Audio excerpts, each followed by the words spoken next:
जय हिंद दोस्तों। तो हम लोग इस वीडियो के माध्यम से 27 दिसंबर, 28 दिसंबर और 30 दिसंबर के करंट अफेयर्स को हम लोग इस वीडियो के माध्यम से फास्ट रिवीजन करने वाले हैं। तो चलिए हम वीडियो को शुरू करते हैं बिना समय को गवाए हुए, क्योंकि समय काफ़ी अमूल्य चीज़ होता है।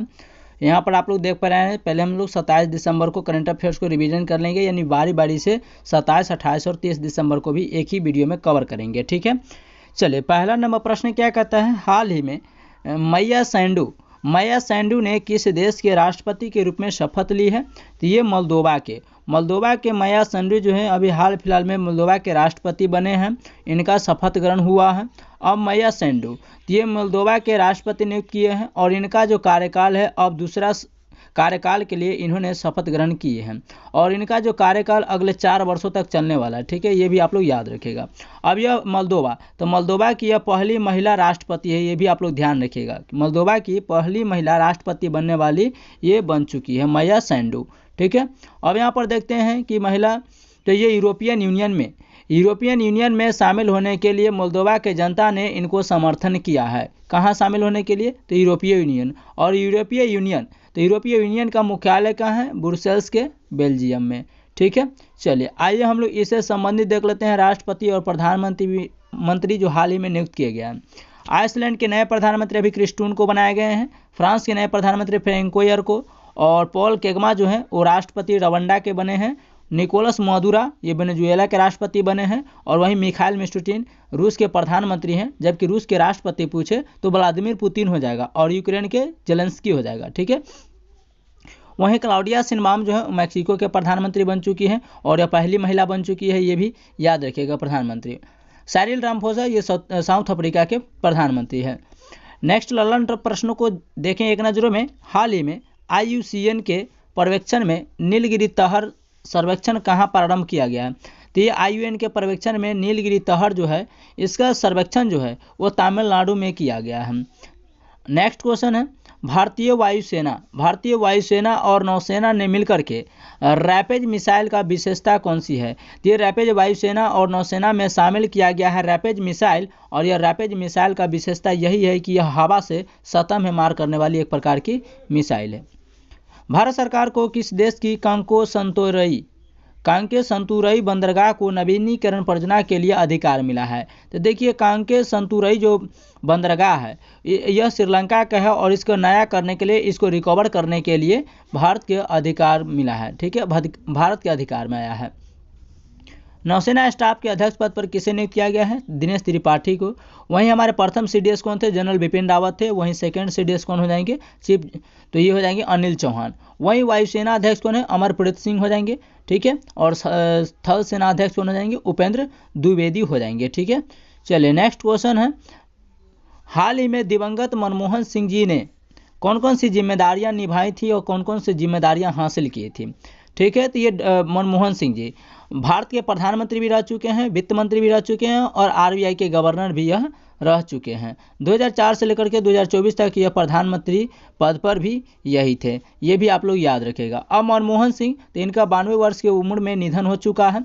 नए आर्थिक सुधार यानी NEP जो था इन्होंने इनके तहत LPG उदारीकरण, निजीकरण, वैश्वीकरण 1991 में अपनाए थे। ठीक है, और इस समय भारत के जो वित्त मंत्री वो मनमोहन सिंह ही थे 1991 में, ये भी याद रखेगा। और इस समय प्रधानमंत्री जो थे भारत में PV नरसिम्हा थे 1991 के तहत। ठीक है, आइए इन्हीं के समय में जो समझौता हुआ था 1, 2, 3, ये समझौता इंडिया प्लस UA के साथ यानी अमेरिका के बीच होता है, जो परमाणु ईंधन के लिए किया गया था। ठीक है, तो ये भी याद रखिएगा कि 1, 2, 3 समझौता किसके बीच हुआ है? USA के। क्यों हुआ था? परमाणु ईंधन के लिए हुआ था। ठीक है, वहीं पर देखें कि इन्होंने RBI के गवर्नर और योजना आयोग जो है, जो 1950 में योजना आयोग की स्थापना किया जाता है भारत के प्रथम प्रधानमंत्री पंडित जवाहरलाल नेहरू जी के द्वारा, उसके यह उपाध्यक्ष भी रह चुके हैं। ध्यान रखिएगा, उपाध्यक्ष थे। इन्हें पद्म विभूषण से 1987 में सम्मानित किया गया। इनका प्रसिद्ध पुस्तक चेंजिंग इंडिया था और इन्होंने UGC विश्वविद्यालय अनुदान आयोग के रूप में यह अध्यक्षता भी कर चुके हैं।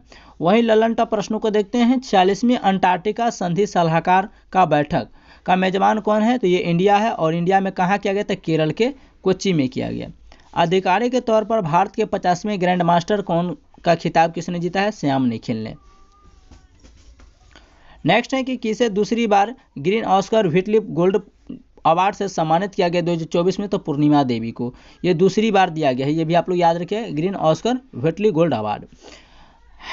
#प्ले ट्रू अभियान का संबंध किससे है? तो ये नाडा से, और नाडा का फुल फॉर्म होता है नेशनल एंटी डोपिंग एजेंसी होता है।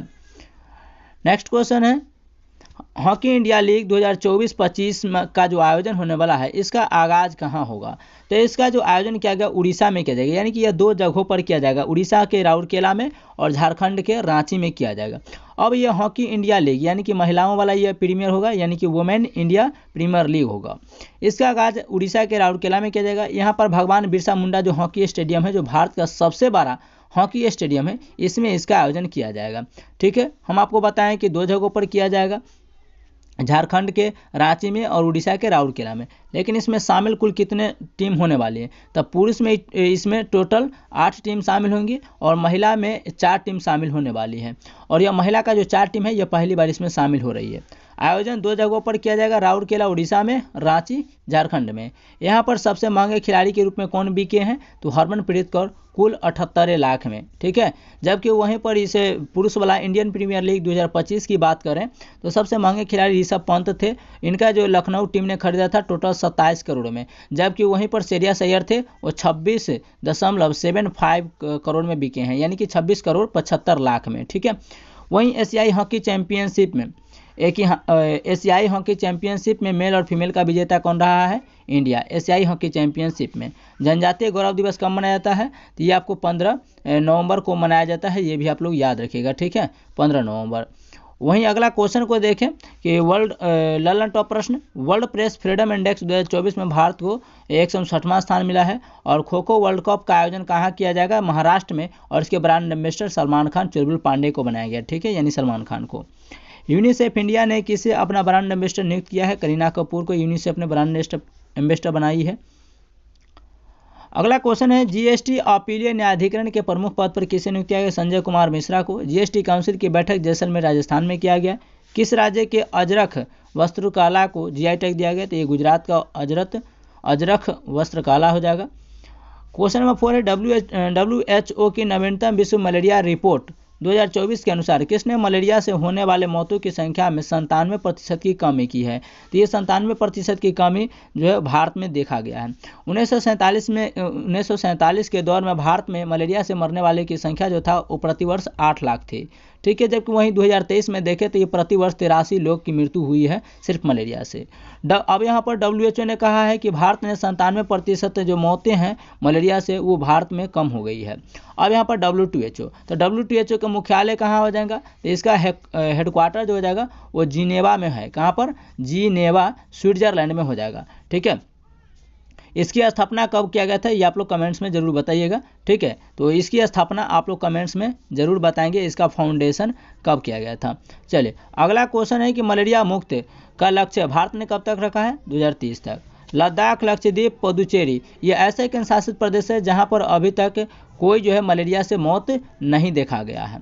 ठीक है, चलिए अगला क्वेश्चन है कि मलेरिया, अब मलेरिया किससे होता है? तो मलेरिया जो होता है प्लाज्मोडियम प्रोटोजोआ से होने वाला एक बीमारी है।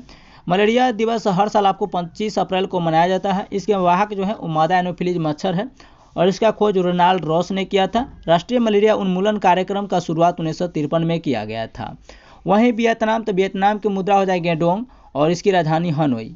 इंडोनेशिया की राजधानी जकार्ता, इसके राष्ट्रपति सुबियांतो हो जाएंगे। मलेरिया कहते हैं। और मलेशिया, तो मलेशिया की राजधानी कुआलालंपुर हो जाएगा, इसका मुद्रा रिंगिट हो जाएगा। ठीक है, अभी हम इसका जो स्थापना पूछे हैं किसकी, तो ये WHO वर्ल्ड हेल्थ ऑर्गेनाइजेशन इसका फुल फॉर्म होता है। इसकी स्थापना 1948 में किया गया था। ये भी आप लोग याद रखिएगा, अपना देश आज़ाद होने के 1 साल बाद। ललन टॉप प्रश्न को हम लोग देखें तो केंद्र सरकार ने कहाँ 8 रेलवे स्टेशनों का नाम बदला है? तो अधिकतर आप लोग देखिएगा तो महाराष्ट्र ऐसा है जहाँ पर अधिक से अधिक रेलवे या कोई भी चीज़ जगहों का नाम हो बदला गया है। तो ये अमेठी उत्तर प्रदेश में 8 रेलवे स्टेशन का नाम बदला गया है। जैसे कि नगरों को देख लेते हैं तो अहमदनगर का नाम बदल करके अहिल्या नगर किया गया है। पोर्ट ब्लेयर का नाम बदल करके सिर्फ विजयपुरम किया गया है। नेक्स्ट क्वेश्चन है कि पैराफिन ईंधन से संचालित रॉकेट SR-75 का पहली बार सफल परीक्षण किसने किया है? यह हाई इम्पल्स ने किया है। और रायबरेली हॉकी स्टेडियम का नाम बदल करके रानी रामपाल किया गया है, ये भी आप लोग याद रखेगा। नेक्स्ट क्वेश्चन है कि कांस 2024 में मानद पाम डी ओर से किसे सम्मानित करने की घोषणा की गई? ये मेरिल स्ट्रीप को। कांस फिल्म का आयोजन कहाँ किया गया? पेरिस फ्रांस में किया गया, ये भी याद रखेगा। पेरिस जो है फ्रांस की राजधानी है। पुरुष और महिला दोनों वर्गों में थॉमस और उबेर कप का 2024 का विजेता कौन रह चुका है? चाइना। जबकि उबेर कप और थॉमस कप किससे संबंधित है? तो बैडमिंटन खेल से संबंधित है, ये भी आप लोग ध्यान रखिएगा। नेक्स्ट क्वेश्चन है, हाल ही में IOAG की वर्ष 2024 में दुनिया की सबसे व्यस्त घरेलू उड़ान मार्ग सूची में मुंबई दिल्ली को कौन सा स्थान मिला है? तो ये 8वां स्थान मिला है। कौन सा? 8वां।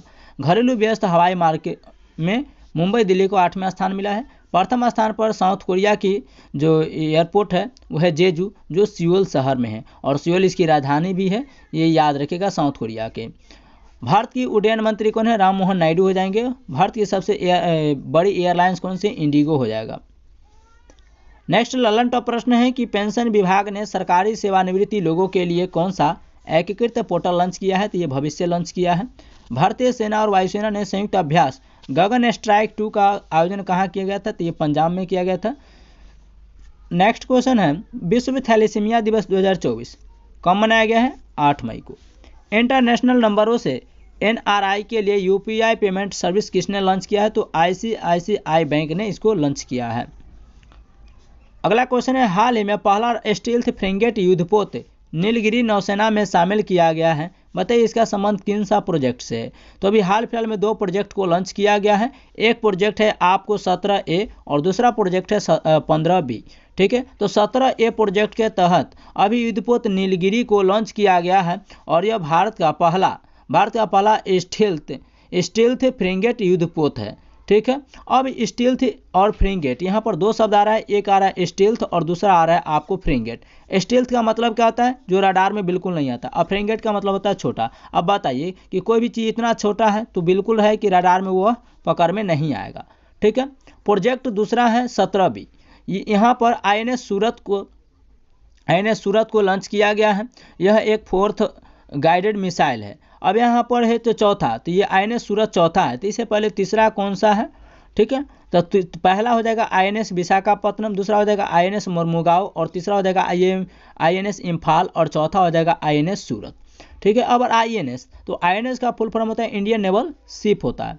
ठीक है, इन दोनों प्रोजेक्टों के तहत जहाज का निर्माण किया जाएगा, और निर्माण करने वाली कंपनी कौन है? Mazagon ship builders limited, Mumbai हो जाएगा। ठीक है, चलिए अगला क्वेश्चन देख लेते हैं। स्वदेशी परमाणु पनडुब्बी कौन कौन सी है? तो पहला है INS अरिहंत और दूसरा है INS अरिघात है, जिस पर आपको परमाणु परीक्षण भी कर सकते हैं, परमाणु से लैस है ये। ठीक है, अगला ललन टॉप प्रश्नों को देखें। वायुसेना ने कहाँ ऑपरेशन बॉम्बे बकेट को चलाया था? तो ये उत्तराखंड में चलाया था। क्यों चलाया था? क्योंकि उत्तराखंड के जंगलों में जो आग लग जाती है उस पर काबू पाने के लिए वायुसेना के द्वारा बॉम्बे बकेट ऑपरेशन शुरू किया गया था।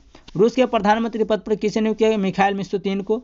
वहीं पर राष्ट्रपति कौन है? तो ये व्लादिमीर पुतिन हो जाएंगे। ठीक है, नेक्स्ट क्वेश्चन है, भारतीय और फ्रांसीसी सेनाओं के बीच 7वां संयुक्त सैन्याभ्यास शक्ति 2 यानी कि 2024 कहाँ प्रारंभ किया गया? उमरोई मेघालय में। संयुक्त राष्ट्र ने अंतर्राष्ट्रीय फुटबॉल दिवस कब मनाया है? 25 मई को मनाया है, ये भी आप लोग ध्यान रखिएगा। अगला क्वेश्चन है, हाल ही में पहली वाइन पर्यटन नीति किसने लॉन्च किया है? उत्तराखंड ऐसा करने वाला बन चुका राज्य है।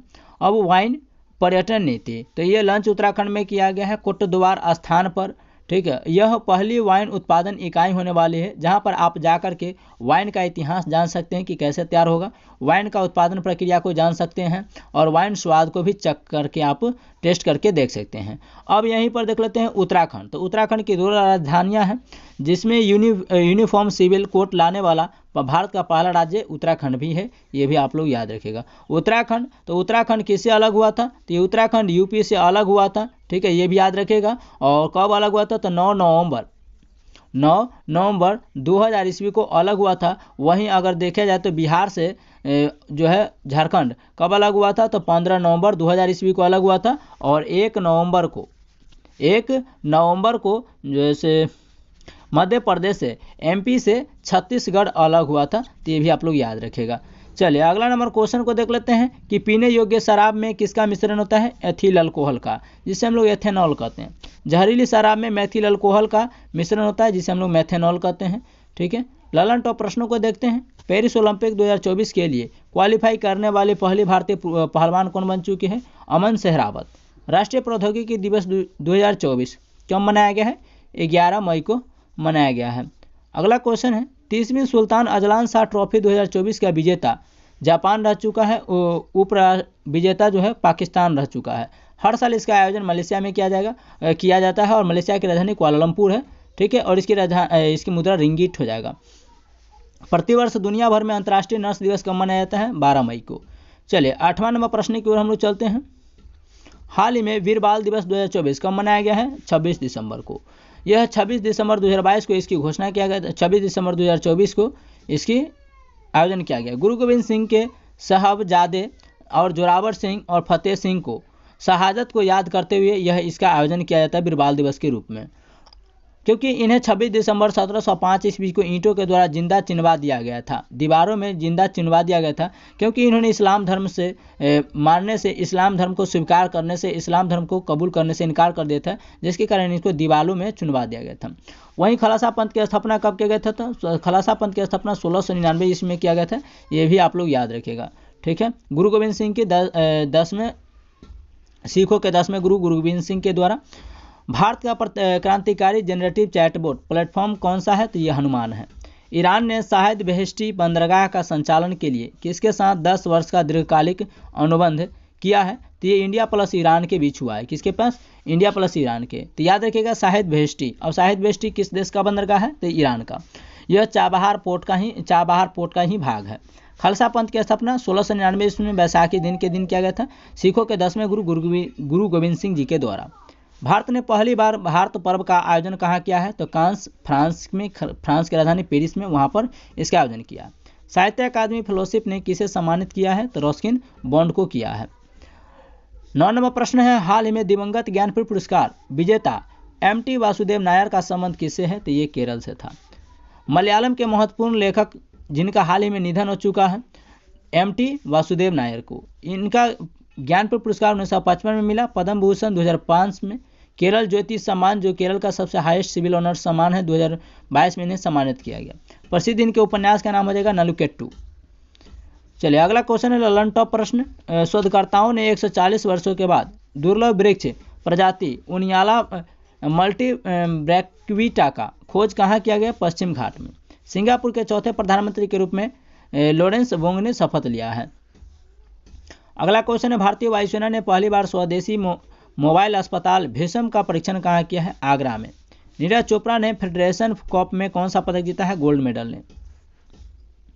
नेक्स्ट क्वेश्चन है, हाल ही में एशियाई युवा और जूनियर भारोत्तोलन चैंपियनशिप 2024 का आयोजन कहाँ किया गया है, कतर के दोहा में। अब इसका आयोजन तो कतर के दोहा में किया जाएगा। भारत कुल इसमें 33 पदक जीता है, जिसमें से गोल्ड 7 पदक है, सिल्वर 16 है और कांस्य 10 है। इसमें टोटल 19 देशों ने शामिल हुआ था, यानी भाग लिया था। कॉमनवेल्थ 2026 का आयोजन ग्लासगो स्विट्जरलैंड में किया जाएगा, ग्लासगो स्कॉटलैंड में, जबकि ओलंपिक 2028 का आयोजन लॉस एंजल्स में किया जाएगा। एशियन गेम्स का आयोजन अगला जो होगा वो जापान में किया गया। T20 वर्ल्ड कप मेल वाला USA और वेस्ट इंडीज में किया जाएगा। T20 वर्ल्ड कप का फीमेल वाला आयोजन UAE में किया जाएगा और वहीं 45वां शतरंज ओलंपियाड बुडापेस्ट हंगरी में किया जाएगा। ठीक है, चलिए ललन टॉप प्रश्नों को देखते हैं। भारत सरकार ने किसके साथ भारत मध्य पूर्व यूरोप आर्थिक गलियारे पर दौरा किया है, तो इंडिया प्लस UAE के साथ। नेक्स्ट क्वेश्चन है, किस देश के माउंट ईबू ज्वालामुखी में भयंकर विस्फोट हुआ है, तो ये माउंट ईबू जो है जो इंडोनेशिया का ज्वालामुखी है। इंडोनेशिया का अन्य ज्वालामुखी है काकातुआओ सिनाबुंग मेरापी। अगला क्वेश्चन है, आपराधिक न्याय प्रशासन पर सम्मेलन का आयोजन कहाँ किया गया, गुवाहाटी के असम में। नेक्स्ट क्वेश्चन है कि अंतर्राष्ट्रीय संग्रहालय दिवस 2024 कब मनाया गया है, 18 मई को। चलिए 28 दिसंबर के करंट अफेयर्स को हम लोग फटाफट रिवीजन करते हैं इसी क्लास में, और 30 दिसंबर को भी करेंगे। और अध्ययन सागर वाला के नाम से ही आप लोग टेलीग्राम पर जुड़ जाइएगा। ठीक है, अध्ययन सागर वाला सेम यूट्यूब चैनल के नाम से ही आप लोग टेलीग्राम भी है। हाल ही में चीन ने किस नदी पर दुनिया का सबसे बड़ा बांध बनाने का मंजूरी मिला है? तो ये चीन जो है ब्रह्मपुत्र नदी पर सबसे बड़ा बांध बनाने की योजना बना रहा है और इसको मंजूरी भी मिल चुका है। तो तिब्बत में यह नदी सांगपो कहलाती है। ब्रह्मपुत्र नदी तिब्बत में सांगपो कहलाती है और यहीं पर बनाने वाला है चाइना, क्योंकि तिब्बत को अपना अधिकार मानता है, तिब्बत को एक जो है चाइना का हिस्सा मानता है चाइना। ये नामचा बरवा पर्वत से होते हुए ये जो ब्रह्मपुत्र नदी है यानी सांगपो, ये आगे बढ़ती है। सांगपो नदी तिब्बत में सांगपो नदी और नामचा बरवा पर्वत से होते हुए अरुणाचल प्रदेश में प्रवेश करती है। इसके आगे जैसे असम में प्रवेश करती है तो यहाँ पर इसका नाम पड़ जाता है ब्रह्मपुत्रा। और ब्रह्मपुत्र नदी जैसे आगे जाती है और अब बांग्लादेश और पश्चिम बंगाल में जाकर के समुद्र में मिलती है और इधर से जाकर के गंगा मिल जाती है। तो जहाँ पर गंगा और ब्रह्मपुत्र एक जगह मिलती है समुद्र में जाकर के बांग्लादेश और पश्चिम बंगाल में, वहाँ पर एक बड़ा सा सुंदरवन डेल्टा का निर्माण होता है। ठीक है, और ऐसा करने वाला ये ब्रह्मपुत्र नदी पर विश्व का सबसे बड़ा बांध बनाने वाला कौन बन चुका है, निर्माण करेगा? तो ये चाइना करेगा। ठीक है, इससे क्या होगा कि इस पर बांध बनेगा तो पानी इस पर ज़्यादा से ज़्यादा स्टोर किया जाएगा, जमा किया जाएगा और जब चाहे तब ये इसको खोलेगा। अगर मानकर चलिए जब अचानक से कोई पानियाँ खुलेगा तो हचाक सिबर भारत में आएगा, असम और जैसे अरुणाचल प्रदेश को बाढ़ की स्थिति से प्रभावित होगा। ठीक है, यह है भारत का नुकसान। अब वर्तमान में थ्री जॉर्ज डैम कहाँ स्थित है? तो चाइना में है और किस नदी पर है? तो यांगटीसी नदी पर बनाया गया है और वही यांगटीसी नदी जो एशिया की सबसे लंबी नदी भी है। ठीक है, चलिए ब्रह्मपुत्रा नदी कि ब्रह्मपुत्रा के सहायक नदी कौन है? लोहित है, दिबांग है, सुबना शीर्षी है, कामेंग है, धनसिरी है और तिस्ता है। मजुली द्वीप ब्रह्मपुत्रा नदी पर ही बनाया गया है और यह असम में स्थित है। एलो नदी और ब्रह्मपुत्रा को असम का शोक कहा जाता है। जिस तरीके से बिहार का शोक कोसी को कहा जाता है, उसी तरह असम का शोक ब्रह्मपुत्रा को बोला जाता है और पश्चिम बंगाल का हुगली को। एलो नदी या हांगो नदी के नाम से भी जानते हैं, वो कहाँ है? तो चीन का शोक कहलाता है। तो चीन का शोक एलो नदी या हांगो नदी को कहते हैं। भारत की सबसे पूर्वी नदी कौन सी है? तो लोहित नदी है। ठीक है, जो असम कहते हैं इसका ब्रह्मपुत्रा नदी का सहायक नदी। इसी पर ढोला साहित्य या भूपेन हजारिका पुल बनाई गई। ध्यान रखिएगा, लोहित नदी जो है ब्रह्मपुत्रा की सहायक नदी, इसी पर आपको भूपेन हजारिका पुल बनाई गई है या इसी को हम लोग ढोला सादिया भी कहते हैं। ठीक है, जो भारत की सबसे पूर्वी नदी है। ललन टॉप प्रश्न है कि पर्यटकों के लिए सिग्मोत्सव 2024 कहाँ प्रारंभ हुआ है? गोवा में। अगला क्वेश्चन है, सांझी क्राफ्ट को जीआई टैग मिला है, बताइए यह किस राज्य से संबंधित है? उत्तर प्रदेश। हाल ही में किस देश के क्वींस और कवेंट्री विश्वविद्यालय को गुजरात में परिसर स्थापित करने को मंजूरी मिल चुकी है? तो ये यूनिवर्सिटी ब्रिटेन का है। अभी 2 यूनिवर्सिटी को स्थापित करने का मंजूरी भारत में मिल चुका है। पहला क्वींस यूनिवर्सिटी होगा और दूसरा कवेंट्री यूनिवर्सिटी। ये दोनों के दोनों भारत के में परिसर मंजूरी मिल चुका है और यह स्थापित कहाँ होगा? तो गिफ्ट सिटी गुजरात का है यहाँ पर। इससे पहले भी ऑस्ट्रेलिया भी यहाँ पर जो है सो अपना एक यूनिवर्सिटी स्थापित कर चुका है गुजरात का। ठीक है, तो अब यहाँ पर ब्रिटेन, तो ब्रिटेन का प्रधानमंत्री कौन है? कीयर स्टारमर है, जो लेबर पार्टी से संबंधित है। वही नालंदा यूनिवर्सिटी स्थापित किसने किया था? तो ये कुमार गुप्त के समय में हुआ था, ये भी आप लोग याद रखिएगा। अगला क्वेश्चन है, भारत में परिसर स्थापित करने वाला पहला देश और यूनिवर्सिटी कौन सा था? तो ये पहला देश स्थापित करने वाला ऑस्ट्रेलिया था। यह भी गिफ्ट सिटी में स्थापित किया गया, डेकोन यूनिवर्सिटी के नाम से। ठीक है, गिफ्ट सिटी गुजरात में ही। और ये दूसरा ऐसा करने वाला कौन बन चुका है? ब्रिटेन बन चुका है। ललन टॉप प्रश्न देखते हैं कि आरबीआई ने अपने 90वें स्थापना वर्ष में प्रवेश किया है, बताइए आरबीआई की स्थापना की सिफारिश कौन सा कमेटी के द्वारा किया गया था? यह यंग हिल्टन समिति या इसे हम लोग शाही कमेटी कहते हैं। ठीक है, अप्रैल 1935 के तहत 1 अप्रैल 1935 के तहत इसकी स्थापना होती है, यंग हिल्टन समिति या शाही समिति के सिफारिश पर। भारत की पहले एआई आधारित फिल्म कौन सी है? इरा। और एआई का फुल फॉर्म क्या होता है? आर्टिफिशियल इंटेलिजेंस होता है। नेक्स्ट क्वेश्चन है, हाल ही में Jetson Orin Nano Super generative AI supercomputer का अनावरण किसने किया है या कहाँ किया है? तो एनवीडिया ने। जनरेटिव जेटसन ओरिन यह नैनो सुपर एआई कंप्यूटर पर आधारित होगा और नैनो का मतलब होता है 10 के पावर -9 और एआई का मतलब होता है आर्टिफिशियल इंटेलिजेंस होता है। इसका निर्माण एनवीडिया कंपनी ने करेगा और यह हथेली के आकार का यह कंप्यूटर है। इसकी कीमत मात्र $249 ही है और यह एआई पर बेस्ड होगा, एआई पर आधारित होगा, एआई से चलने वाला होगा। ठीक है, भारत का पहला सुपर कंप्यूटर कौन था? परम 8000। भारत में सुपर कंप्यूटर के जनक विजय भटकर को कहा जाता है। ललन टॉप प्रश्न है, वित्त वर्ष 2023-24 में कार्गो थ्रूपुट में शीर्ष स्थान पर किस भारतीय बंदरगाह को रखा गया है? तो पारादीप है, जो उड़ीसा का बंदरगाह है। अगला क्वेश्चन है, पेरिस ओलंपिक के लिए क्वालिफाई करने वाली एकमात्र भारतीय भारोत्तोलक कौन थी? मीराबाई चानू थी, असम की रहने वाली है। 56वीं राष्ट्रीय खो खो चैंपियनशिप 2023-24 का समग्र विजेता कौन बन चुका है? महाराष्ट्र। इसके ब्रांड एम्बेसडर अभी सलमान खान को बनाया गया है। निर्वाचन आयोग ने किसे यूथ आइकन नियुक्त किया है? आयुष्मान खुराना, बॉलीवुड एक्टर। अगला क्वेश्चन है, हाल ही में विश्व बैंक यानी वर्ल्ड बैंक की रिपोर्ट के अनुसार 129 बिलियन के साथ दुनिया का शीर्ष प्रक्षेपण प्राप्तकर्ता देश कौन बन चुका है? तो ये ऐसा करने वाला भारत बन चुका है। अब प्रेषण प्राप्तकर्ता यानी रेमिटेंस क्या होता है? जो अपने वैसे लोग जो भारत में उनका परिवार है लेकिन वो बाहर जाकर के कमाते हैं और सब पैसा भेजते हैं यहाँ पर, तो ऐसा करने में 129 बिलियन के साथ दुनिया का शीर्ष स्थान में से भारत स्थान हासिल कर चुका है। भारतीयों द्वारा विदेशों से भारत में अपने परिवारों को भेजा गया धन रेमिटेंस कहलाता है। क्या कहलाता है? रेमिटांस कहलाता है। रेमिटांस का मतलब सिंपल है कि मान के चलिए आपके परिवार के कोई सदस्य विदेश में रहता है और आपके लिए जो भी पैसा भेजता है खर्चा पानी के लिए, उसे क्या कहते हैं? धन रेमिटांस बोलता है। क्या बोलते हैं? रेमिटांस बोला जाता है। ठीक है, चलिए, ऐसा करने में भारत जो है विश्व में नंबर 1 स्थान पर है। ठीक है, रिपोर्ट जारी किसने किया? विश्व बैंक यानी वर्ल्ड बैंक ने किया है। शीर्ष स्थान पर अपना देश भारत है। 129 बिलियन प्राप्त किया है इन्होंने कुल रेमिटांस के रूप में, और यानी कि जो विदेश में लोग काम करते हैं उन्होंने 129 बिलियन टोटल भारत के पास पैसा भेजा है। मैक्सिको सेकेंड स्थान पर, थर्ड चाइना पर है, चौथा फिलीपींस और 5वां पाकिस्तान पर है। फिलीपींस को अभी हाल फिलहाल में याद कीजिए, ब्रह्मोस मिसाइल जो ब्रह्मपुत्र नदी के नाम पर और रूस के रॉसकॉस्मोस नदी के नाम पर दोनों को मिलाकर के ब्रह्मोस मिसाइल का निर्माण किया गया था, और ब्रह्मोस मिसाइल का पहला खेप जो है भारत ने फिलीपींस को बेचा है, ये भी याद रखिएगा। अब जीडीपी में रेमिटांस का योगदान क्या? तो जीडीपी में रेमिटांस का योगदान जो है तजाकिस्तान जीडीपी का यानी 100 में से 45% इसका जो है वो जीडीपी का योगदान रहा है। तो ध्यान रखिएगा कि जीडीपी में सबसे अधिक तजाकिस्तान जो है उसमें जीडीपी का 45% योगदान यही रेमिटांस आता है, यानी कि तजाकिस्तान के लोग भी बाहर जा कमाते हैं और पैसा तजाकिस्तान में भेजते हैं, जिसमें से 45% जीडीपी जो है देश का वो रेमिटांस से ही है। BRD रिपोर्ट जारी किसने किया था? विश्व बैंक ने। ग्लोबल इकोनॉमिक आउटलुक कौन जारी करता है? IMF इंटरनेशनल मॉनेटरी फंड ने। ठीक है, और हम लोग जानते हैं कि world economic forum global gender gap जारी कौन करता है? वर्ल्ड इकोनॉमिक फोरम करता है, जिसे हम लोग WEF बोलते हैं। मानव विकास सूचकांक जारी UNDP करता है, यूनाइटेड नेशन डेवलपमेंट प्रोग्राम करता है।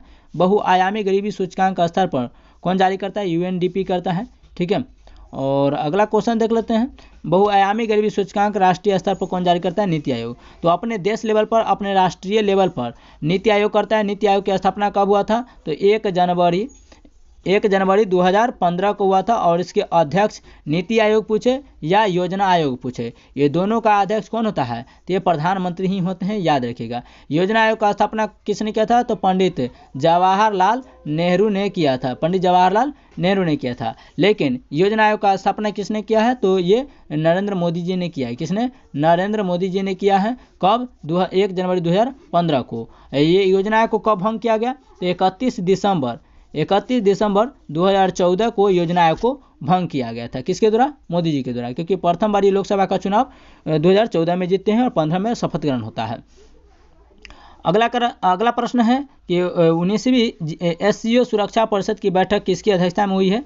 ये SCO की बैठक जो है आपको अस्ताना के सदस्यता के रूप में हुई, अध्यक्षता में हुई। इसका आयोजन अध्यक्षता कौन कर रहा था? अस्ताना कर रहा था। ठीक है, और इसका 10वां सदस्य कौन बन चुका है SCO का? तो ये बेलारूस बन चुका है। ठीक है, और SCO का मुख्यालय कहाँ है? बीजिंग, चाइना में हो जाएगा। राष्ट्रीय समुद्री दिवस 2024 कब मनाया गया है? 5 अप्रैल को मनाया गया है।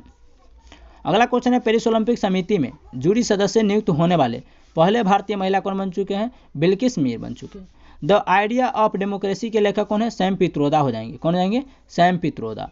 अगला क्वेश्चन है, हाल ही में अंतर्राष्ट्रीय महामारी तैयारी दिवस 2024 कब मनाया गया है? 27 दिसंबर को। 23 दिसंबर को किसान दिवस मनाया जाता है। 24 दिसंबर को राष्ट्रीय उपभोक्ता दिवस मनाया जाता है। 25 दिसंबर को सुशासन दिवस मनाया जाता है। 26 दिसंबर को बीर बाल दिवस मनाया जाता है। 27 दिसंबर को महामारी तैयारी दिवस मनाया जाता है। 2020 में इसका पहली बार आयोजन किया गया था। जैसे एग्जाम्पल में देख सकते हैं, प्लेग, चेचक, स्पेनिश फ्लू और कोरोना, ये सब क्या है? महामारी ही है, तो एक प्रकार का। अगला देख लेते हैं यहाँ पर कि उद्देश्य क्या है? महामारी के संक्रमण को रोकना, इसको उद्देश्य मनाने का। ललन टॉप प्रश्न है, 16,000 किलोमीटर की अफ्रीका की सबसे लंबी दौड़ पूरी करने वाली व्यक्ति कौन है? रस कुक हो जाएंगे।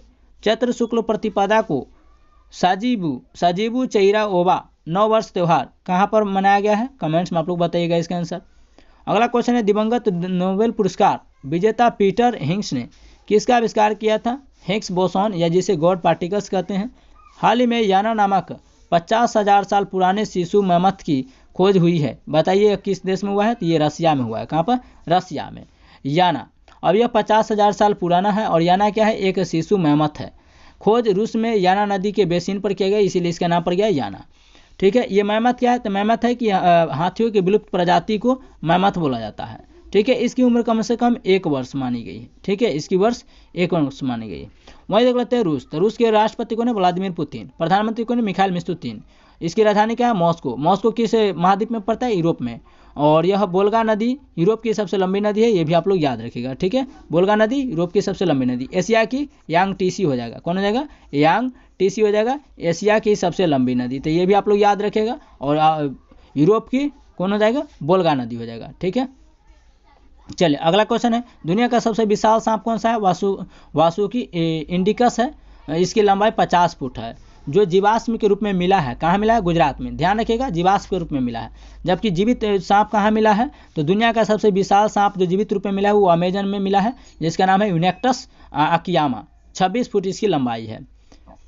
चलिए अगला प्रश्न है, ललन टॉप। यूएसए का प्रतिष्ठित जॉन एल जैक स्विगर्ट जूनियर पुरस्कार किसको मिला है? इसरो। क्यों मिला है? चंद्रयान 3 के लिए। खुबानी खिलना महोत्सव 2024 कहाँ प्रारंभ किया गया? लद्दाख में। लद्दाख में टोटल 7 जिले हैं। बीडी मिश्रा यहाँ के उपराज्यपाल हैं और इसका राजधानी कहाँ है? लेह में है। सड़क परिवहन और राजमार्ग मंत्रालय ने वर्ष 2023-24 में कितने किलोमीटर राष्ट्रीय राजमार्गों की निर्माण किया है? ये 12,349 किलोमीटर का निर्माण किया है। अंतर्राष्ट्रीय मानव अंतरिक्ष उड़ान दिवस 2024 कब मनाया गया है? 12 अप्रैल 1961 को। पहली बार अंतरिक्ष में जाने वाले महिला कौन थी? यूरी गागरिन थे। ये भी आप लोग याद रखेगा। विश्व की सबसे लंबी नदी कौन है? नील नदी है। एशिया की सबसे लंबी नदी कौन है? यांगटीसी नदी है, चाइना में है। हाल ही में बेलगाम कांग्रेस अधिवेशन के शताब्दी समारोह का आयोजन कहाँ हुआ है? कर्नाटक में। अब कांग्रेस पार्टी की स्थापना 1885 में हुआ था। वहीं बीजेपी पार्टी की स्थापना कब हुआ था? तो बीजेपी पार्टी का स्थापना 1980 में किया गया था। तो ये भी आप लोग याद रखिएगा। इसके करने वाले कौन थे? A.O. ह्यूम थे, कांग्रेस पार्टी की स्थापना। जबकि बीजेपी पार्टी की स्थापना करने वाले कौन थे? अटल बिहारी वाजपेयी थे। इसकी अध्यक्षता वेमेश चंद्र बनर्जी ने करते हैं। पहला अधिवेशन कहाँ हुआ था? 1885 में बम्बई में ही किया गया था। वह अधिवेशन जिनकी पहली एवं एकमात्र अध्यक्षता महात्मा गांधी ने किया था, वो बेलगाम अधिवेशन था, कर्नाटक में हुआ था 1924 के तहत। आयोजन तिथि कब था? 26 से लेकर के 27 दिसंबर तक चला था। 100 वर्ष इसके पूर्ण हो चुके हैं। ठीक है, उसी के उपलक्ष्य में इसको मनाया गया है। अब देख लेते हैं कि प्रमुख अधिवेशन की अध्यक्षता 1907 का अधिवेशन हुआ था कहाँ? सूरत में। इसके अध्यक्ष रास बिहारी घोष थे। 1916 लखनऊ अधिवेशन के अध्यक्षता अंबिका चरण मजूमदार थे। 1925 का अधिवेशन कानपुर में हुआ था, उत्तर प्रदेश, सरोजिनी नायडू इसके अध्यक्षता थे। 1929 में लाहौर अधिवेशन हुआ था, जिसके अध्यक्ष जवाहरलाल नेहरू। पूर्ण स्वराज्य दिवस का मनाया गया यहीं पर 1929 के लाहौर अधिवेशन में। ठीक है, 1931 में कराची में मनाया गया था, सरदार वल्लभ भाई पटेल इसके अध्यक्षता थे। वहीं 1938 में हरिपुरा में अधिवेशन हुआ था, सुभाष चंद्र बोस इसके अध्यक्ष थे। ललन टॉप प्रश्न देख लेते हैं कि लक्षद्वीप में शाखा खोलने वाला पहली निजी बैंक कौन सा है? तो HDFC बैंक है। भारत में पहली बार किस देश ने लिंडी कैमरून को महिला उच्चायुक्त पद पर नियुक्त किया है? तो ये इंग्लैंड के। ठीक है, वहीं पर हम लोग देख लेते हैं कि यूपी का पहला ग्लास स्काई वॉक कहाँ प्रारंभ किया गया? चित्रकूट। तुलसी वाटरफॉल को देखने के लिए उत्तर प्रदेश में धनुष के आकार के हैं। विश्व साइबर अपराध सूचकांक में भारत को कौन सा स्थान मिला है? 10वां स्थान मिला है। अगला क्वेश्चन है, हाल ही में RBI ने वित्तीय क्षेत्र में AI के जिम्मेदार उपयोग की रूपरेखा के लिए किसी अध्यक्षता में 8 सदस्यीय पैनल का गठन किया गया है? ये डॉक्टर पुष्पक भट्टाचार्य को बनाया गया है। अब RBI ने वित्तीय क्षेत्र में AI जिम्मेदार का उपयोग किया है, जिसमें AI का फुल फॉर्म होता है आर्टिफिशियल इंटेलिजेंस होता है। इसमें 8 सदस्य वाली समिति तैयार किया गया है। इसकी अध्यक्षता IIT बॉम्बे के प्रोफेसर डॉक्टर पुष्पक भट्टाचार्य होंगे। ठीक है, वहीं पर देख लेते हैं कि प्रमुख कमेटी के उद्देश्य क्या थे? तो प्रमुख कमेटी के उद्देश्य तो नरसिम्हन समिति, ये बैंकिंग रिफॉर्म के लिए इसका उद्देश्य था। इसका नरसिम्हन समिति लाया गया था बैंकिंग रिफॉर्म के लिए। यंग हिल्टन कमीशन के आधार पर RBI की स्थापना किया जाता है 1 अप्रैल 1935 को। सरदार स्वर्ण सिंह कमेटी के तहत 42वां संविधान संशोधन के तहत मौलिक कर्तव्यों के लिए इसको लाया गया था। वहीं पर हम लोग देख लेते हैं बलवंत राय मेहता समिति में त्रिस्तरीय पंचायत लाने के लिए कहा गया था। हाथरस भागदर कमेटी में श्री ब्रजेश श्रीवास्तव इसके उद्देश्य था जांच करने के लिए लाया गया था। और शिवरमन कमेटी नाबार्ड की स्थापना होता है शिवरमन कमेटी के तहत, और चलाया समिति टैक्स रिफॉर्म के लिए इसको लाया गया था। वहीं पर देख लेते हैं मल्होत्रा कमेटी बीमा सुधार के लिए इसे लाया गया था। अगला लल्लन टॉप प्रश्नों को देखते हैं। ब्लू ओरिजिन के अंतरिक्ष पर्यटन मिशन NS-25 के लिए चुने गए पहले भारतीय पायलट कौन बन चुके हैं? तो गोपी थोटाकुरा बन चुके हैं। पारंपरिक फसल उत्सव पुथंडू का आयोजन कहाँ किया गया? तमिलनाडु में। संस्मरण नाइफ का संबंध किससे है? सलमान रुश्दी से। अंतर्राष्ट्रीय मुद्रा कोष के प्रबंध निदेशक पद पर किसे नियुक्त किया गया है? क्रिस्टिना जॉर्जीवा को। चुनाव आयोग के अनुसार वर्ष 2024 के लोकसभा चुनावों में महिलाओं का मतदान कितना प्रतिशत हुआ है? 65.78% हुआ है। अब महिलाओं, तो ये 18वीं लोकसभा चुनाव में 7 चरणों में संपन्न हुआ है, जिसमें मतदान कुल कितने हुए? 97,95,51,877 हुआ है, जिसमें से 64.6 करोड़ मतदान हुआ है। 97,95,51,877 जो 47 था, ये क्या था? तो इतना मतदाता थे, लेकिन मतदान हुआ कितना है? तो सिर्फ 64.6 करोड़ मतदान हुआ है इतना में से। और 2019 की तुलना में देखा जाए तो 7.4 अधिक हुआ है, यानी कि इस बार 2019 की तुलना में 24 वाला जो चुनाव हुआ है उसमें लोकसभा में वो 7.4 की बढ़ोतरी हुई। पुरुष की तुलना में महिला मतदान जो किया है, तो पुरुष का जो मतदान की जो अच्छी सूची था वो 6.55% था, यानी 65.55%, जबकि फीमेल 65.78% रहा, यानी कि पुरुष की तुलना में महिला ने वोट अधिक दिया है, बढ़ चढ़ के हिस्सा लिया है। वहीं देख लेते हैं कि 2 चुनाव हुए जिसमें महिलाओं का योगदान काफ़ी ज़्यादा रहा, 2019 और 2024 में। ठीक है, 24 की तुलना में इस बार जो चुनाव हुआ है वो 7.4% जो है वो इस बार अधिक रहा 2019 के तुलना में। वहीं पर देख लेते हैं कि सर्वाधिक मतदान, और 7.4 से आप लोग याद रखिएगा कि ब्लड का pH मान कितना होता है? तो 7.4 ही होता है। ठीक है, तो ये भी आप लोग यहाँ से याद रखिएगा। सर्वाधिक मतदान हुआ है प्रतिशत के मामले में तो धुबरी असम में सबसे ज़्यादा सर्वाधिक मतदान परसेंटेज के मामले में धुबरी असम में हुआ है। 92% महिलाओं ने यहाँ पर सिर्फ मतदान किया है, सिर्फ 92%। हम लोग जानते हैं 100% होता है, जिसमें से 92% सिर्फ महिलाओं ने वोट दिया है। समझ सकते हैं कितना इसमें महिलाओं का भागीदारी था। न्यूनतम महिला प्रतिशत मतदान कहाँ हुआ? श्रीनगर में 38% इसमें महिलाओं ने भाग लिया। सर्वाधिक असम हो जाएगा, सबसे कम कहाँ हो जाएगा? श्रीनगर में। श्रीनगर जम्मू कश्मीर। निर्विरोध MP कहाँ बने हैं? मुकेश दलाल बने हैं सूरत में। ठीक है, वहीं सबसे बड़ी जीत कौन हासिल की है? शंकर लालवानी ने इंदौर में। वहीं नोटा का सर्वाधिक वोट कहाँ मिला है? इंदौर मध्य प्रदेश में, यानी कि नोटा दबाने वाले। और सबसे ऊंचा पोलिंग बूथ कहाँ है? तो ये तासिंगोंग में है, हिमाचल प्रदेश में। सबसे ऊंचा पर बोथिंग था। ललन टॉप प्रश्न में मेनिंजाइटिस के लिए टीका लगाने वाला पहला देश कौन बन चुका है? नाइजीरिया। भारत की पहली हाइब्रिड पिच किस क्रिकेट स्टेडियम में स्थापित की गई? धर्मशाला हिमाचल प्रदेश में हाइब्रिड पिच को स्थापित किया गया है। वहीं अंतरिक्ष में पहली बार युद्धाभ्यास मिशन विक्टर्स हेज आयोजित करने की घोषणा किसने की है? नासा का आप लोग फुल फॉर्म बताएंगे। विश्व विरासत दिवस 2024 कब मनाया गया? 18 अप्रैल को मनाया गया है। अगला 10वां नंबर प्रश्नों को हम लोग देखते हैं।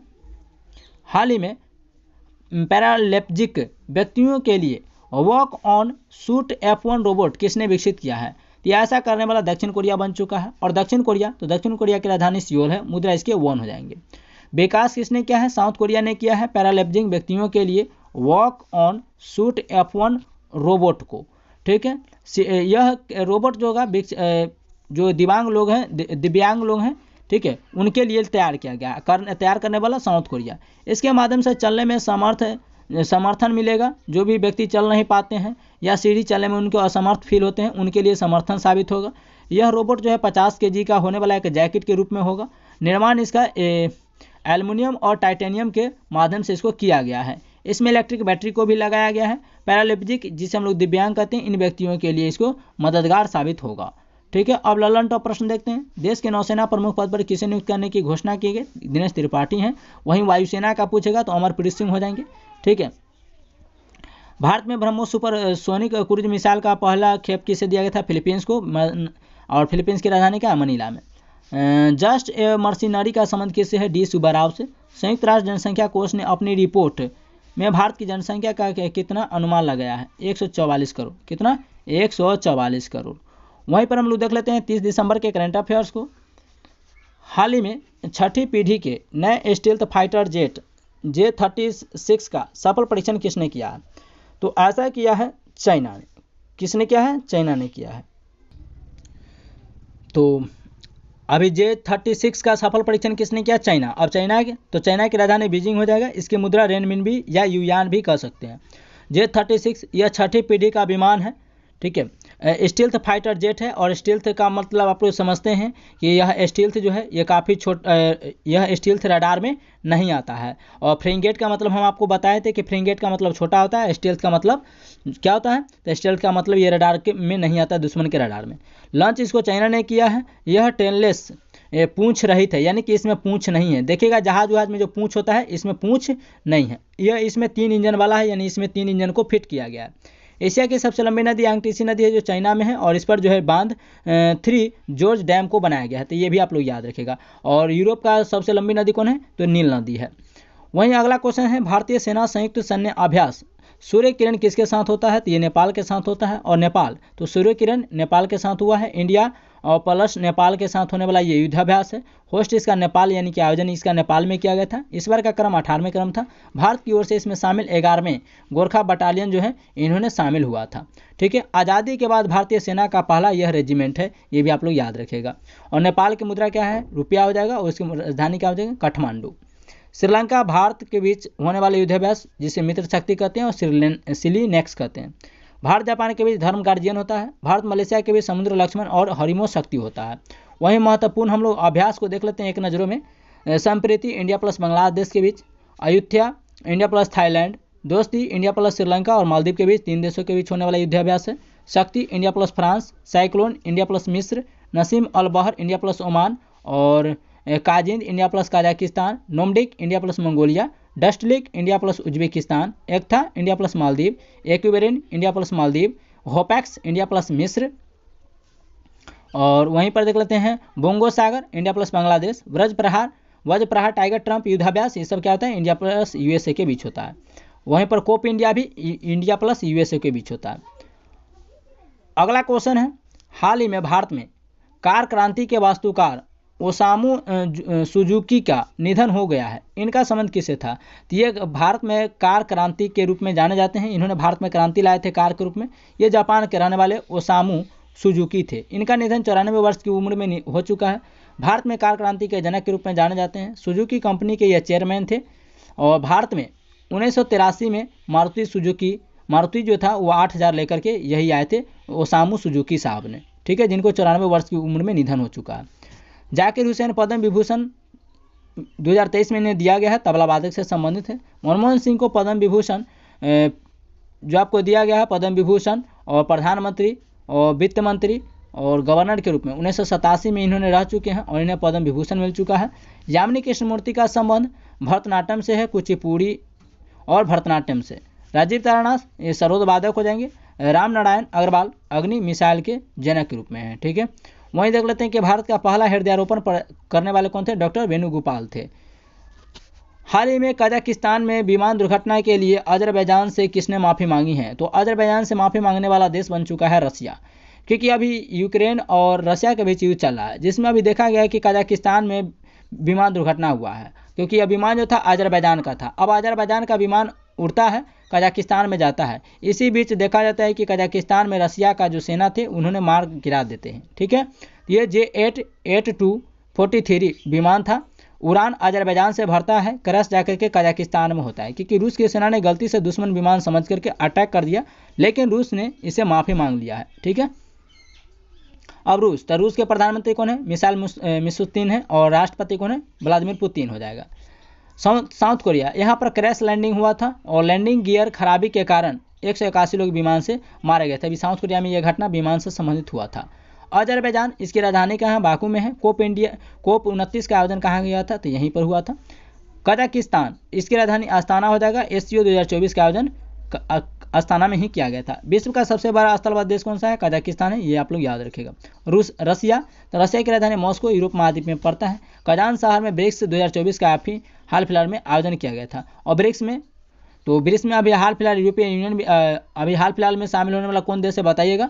बी से ब्राजील होता है, आर से रशिया होता है, आई से इंडिया होता है, सी से चाइना होता है और ऐसे साउथ अफ्रीका होता है। ठीक है, चलिए अगला क्वेश्चन है कि हाल ही में मेलबोर्न क्रिकेट क्लब MCC ने किसे मानद क्रिकेट सदस्य से नामित किया गया। तो ये क्रिकेट के भगवान कहे जाने वाले सचिन तेंदुलकर जी को MCC Melbourne cricket club, MCC का फुल फॉर्म क्या होता है, मेलबोर्न क्रिकेट क्लब होता है। सचिन तेंदुलकर को मानद क्रिकेट सदस्य नामित किया गया है। ऑस्ट्रेलिया में यह स्थित है, ये भी आप लोग याद रखिएगा। 2012 में ऑस्ट्रेलिया का सर्वोच्च सम्मान भी इन्हें दिया गया है और फर्स्ट भारतीय खिलाड़ी यह बन चुके हैं। यह ऑस्ट्रेलिया का सर्वोच्च सम्मान पाने वाले। प्रसिद्ध पुस्तक इनके क्या है, फ्लाइंग इट माई वेव है। इनका प्रतिमा वानखेड़े स्टेडियम में लगाया गया है जो मुंबई में स्थित है। ठीक है, और BCCI का मुख्यालय भी कहाँ है, तो ये मुंबई में है। ठीक है, वहीं पर देख लेते हैं ऑटोबायोग्राफी व्यक्तियों से संबंधित। R अश्विन का autobiography I have the street है, हाल फिलहाल में इन्होंने संन्यास ले चुके हैं। सौरव गांगुली का autobiography a century is not enough है। सुरेश रैना बिलीव इनके ऑटोबायोग्राफी है। VVS Laxman 281 and beyond it इनके ऑटोबायोग्राफी। कपिल देव का straight from the heart. Muttiah Muralidharan को 800 ये ऑटोबायोग्राफी है। नो अश्विन शेन वाटसन का विनर्स माइंडसेट है और अनिल कुंबले का वाइड एंगल है। वहीं क्वेश्चन नंबर 6 है, हाल ही में चर्चा में रहे पहले अंडर ग्रेजुएट माइनर कार्यक्रम का संबंध किससे है, तो ये क्वांटम टेक्नोलॉजी से है। अब AICTE माइनर कार्यक्रम अखिल भारतीय तकनीक शिक्षण प्रशिक्षण कार्य क्या है इसका, इंजीनियर वाली पढ़ाई तय करना इसका कार्य है अखिल भारतीय तकनीकी शिक्षण परीक्षण का। ठीक है, यह इंजीनियर से संबंधित पढ़ाई को प्रोवाइड कराता है। लॉन्च इसको अंडर ग्रेजुएट स्टूडेंट के लिए किया गया है, अंडर ग्रेजुएट। अब यह क्यों शुरू किया गया है, क्योंकि क्वांटम तकनीक को सिखाने और उपयोग को बढ़ाने के लिए, इसमें कुशल बनाने के लिए इंजीनियरिंग से संबंधित बच्चों को डेवलप करने के लिए तैयार किया गया है। किसके लिए, तो अंडर ग्रेजुएट स्टूडेंट के लिए। साइबर कार्यक्रम डिजिटल अरेस्ट करना। साइबर क्राइम क्या होता है, तो डिजिटल अरेस्ट करना या डिजिटल धमकी देना साइबर क्राइम कहलाता है। साइबर अपराध सूचकांक में भारत 10वें स्थान पर आता है, एशिया पावर इंडेक्स में 3रे स्थान पर। हाल ही में किस राज्य की नई सरकार ने पिछली सरकार द्वारा बनाए गए 17 जिलों में से 9 को भंग कर दिया है, तो ये राजस्थान में हुआ था, आप लोग देखे थे 17 जिले नए बनाए गए थे, लेकिन अब उसको 9 को भंग कर दिया गया है और ऐसा राजस्थान में हुआ। और राजस्थान की राजधानी जयपुर, जिसे पिंक सिटी या गुलाबी की शहर के नाम से जानते हैं। अशोक गहलोत यहाँ के सरकार थे और राम लुभाया कमेटी के सिफारिश पर इन्होंने 33 की जगह पर 50 जिले बनाए थे। ठीक है, और संभाग की संख्या 7 से 10 हो गया था। ठीक है, इसी में देखा गया था कि भजन लाल सरकार जब आते हैं तो ललित के पवार कमेटी के तौर पर इस कमेटी में नए 9 जिलों और 3 संभाग को जो बना था उसे रद्द कर दिया गया। 3 जिले और नए संभाग को रद्द कर दिया और फिर से 4 जिला और 7 संभाग को बनाया गया। इसका सीकर, पाली, बांसवाड़ा और संभाग ये समाप्त किया गया है। सीकर, पाली, बांसवाड़ा, संभाग ये सबको समाप्त, ये 3 संभाग को समाप्त किया गया है, ये भी आप लोग याद रखिएगा। 8वां नंबर क्वेश्चन है, 21वां थर्ड आई एशियन फिल्म फेस्टिवल कहाँ आयोजित होगा, मुंबई, थाने, महाराष्ट्र में। ठीक है, क्रम इस बार इसका 21वां है। होस्ट इसका आयोजन मुंबई, थाने, महाराष्ट्र में किया जाएगा। किस देश की सर्वाधिक फिल्मों को दिखाया जाएगा यहाँ पर, तो फोकस कंट्री जो होगा वो साउथ कोरिया के रूप में होगा। वहीं शुरुआती जो होगा फिल्म वो द ब्लैक डॉग होगा जो चाइना का रहने वाला है। यहाँ पर देखा जाएगा कि यहाँ पर एशियन फिल्म संस्कृत पुरस्कार किसे मिला है, जावेद अख्तर को मिला है। यह 2002 से हर वर्ष इसका आयोजन किया जा रहा है। प्रमुख सम्मेलन और बैठक देख लेते हैं। जैसे अंटार्कटिका परिषद कोच्चि केरल में किया गया था, जो इसका अध्यक्षता जो था भारत के पास था, होस्ट इसका मेजबान। स्टील सम्मेलन रांची झारखंड में किया गया था। ग्लोबल फिनटेक सम्मेलन मुंबई में किया गया है। IOC का बैठक मुंबई में किया गया था। वहीं यूनेस्को का बैठक जो नई दिल्ली में किया गया है। और आर्टिफिशियल इंटेलिजेंस सम्मेलन यानी AI का बैठक जो है आपको हैदराबाद में किया गया है। तेलंगाना की राजधानी है। तेलंगाना 2 जून 2014 को अलग हुआ था हैदराबाद से। हाल ही में कोनेरू हम्पू ने FIDE World Rapid and Blitz Championship 2024 का खिताब कहाँ जीता है, किसने जीता है, USA ने जीता है। अब सेकेंड बार विजेता रह चुके हैं कोनेरू हम्पी। शतरंज के खिलाड़ी हैं, भारत के रहने वाली है। यह USA में यह चैंपियनशिप एंड बिल्टेज चैंपियनशिप का खिताब जीत चुके हैं 2024 वाला। होस्ट इसका अमेरिका था, न्यूयॉर्क में इसका आयोजन किया रहा था। उप विजेता इसमें सिकंदर थे, इंडोनेशिया के रहने वाले थे। इंडोनेशिया विश्व की सबसे बहुलतम मुस्लिम आबादी वाला देश हो जाएगा। 50वें ग्रैंड मास्टर श्याम निखिल हो जाएंगे। शतरंज ओलंपियाड का आयोजन हंगरी बुडापेस्ट में किया गया था। सबसे युवा वर्ल्ड चैंपियनशिप कौन है? डोमराजू गुकेश यानी डी गुकेश कहते हैं जिन्हें। फर्स्ट ग्रैंड मास्टर कौन है? विश्वनाथ आनंद हो जाएंगे। 10वां नंबर क्वेश्चन है, हाल ही में रथ सप्तमी को राज्य उत्सव को किसने घोषित किया है? तो आंध्र प्रदेश ने रथ सप्तमी को उत्सव घोषित करने वाला आंध्र प्रदेश बन चुका है। अब रथ सप्तमी उत्सव, तो ये घोषणा आंध्र प्रदेश ने किया। आयोजन श्रीकाकुलम जिला आंध्र प्रदेश में किया गया। सूर्य नारायण मंदिर में इसका आयोजन किया गया है। यह भगवान सूर्य से संबंधित हो जाएगा। यह उत्सव सर्दी समाप्त होने का संकेत को दिखाता है। अगला देख लेते हैं कि तेलंगाना राज्य का उत्सव जो है सदर उत्सव, बथुकंबा, बोनालू और समक्का और सरलंबा, ये सब तेलंगाना का राज्य का महोत्सव उत्सव हो जाएगा। ठीक है, तो चलिए हम आप लोगों को 27 दिसंबर, 28 दिसंबर और 30 दिसंबर के करंट अफेयर्स को फास्ट रिवीजन करा दिए, क्योंकि 29 दिसंबर को आपको क्या था, तो पूरा रिवीजन था, संडे का दिन था। तो मिलते हैं 1 जनवरी से लेकर के फिर आपको नए वीडियो के साथ। तब तक के लिए जय हिंद, मस्त रहिए, स्वस्थ रहिए और अपने लक्ष्य के प्रति व्यस्त रहिए।